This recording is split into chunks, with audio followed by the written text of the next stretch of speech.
લીંબડીમાં કોંગ્રેસ દ્વારા 141માં સ્થાપના દિવસની ઉજવણી કરાઈ। ભારતીય રાષ્ટ્રીય કોંગ્રેસના 141માં સ્થાપના દિવસ નિમિત્તે લીંબડી ખાતે કોંગ્રેસ આગેવાનો દ્વારા ધ્વજવંદન કાર્યક્રમનું આયોજન અને કોંગ્રેસ આગેવાનોની જાહેર સભાનું આયોજન કરાયું હતું, જેમાં લીંબડી તાલુકા કોંગ્રેસ સમિતિ પ્રમુખ,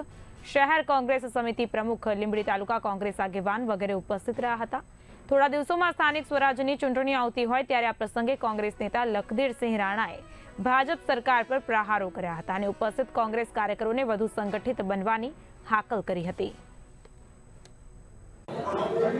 ભારતીય રાષ્ટ્રીય કોંગ્રેસના 141માં સ્થાપના દિવસ નિમિત્તે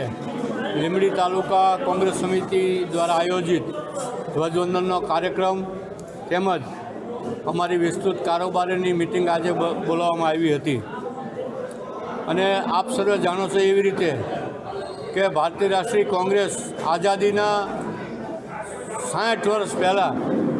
દેશને આઝાદી માટે થઈને લડત કરી અને દેશ આઝાદ થયો ત્યારે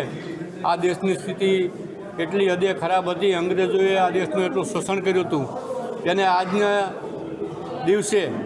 જો કોઈ આ ગૌરવવતું સ્થાન અપાયું હોય તો કોંગ્રેસે અપાયું છે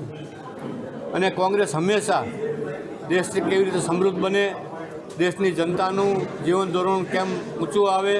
દેશના લોકોની સમસ્યાનું કઈ રીતે નિરાકરણ કરવું એનું ધ્યાન રાખી અને કોંગ્રેસે શાસન કર્યું છે। છેલ્લા 10 વર્ષના શાસનમાં આપ સર્વે જોઈ રહ્યા છો કે ભારતીય જનતાની કેટલી બધી હાલાકી વધી ગઈ છે, યુવાનોમાં બેરોજગારી વધી ગઈ છે, ભ્રષ્ટાચાર વધી ગયો છે અને લોકો ત્રાહિમામ પોકારી ગયા છે। ત્યારે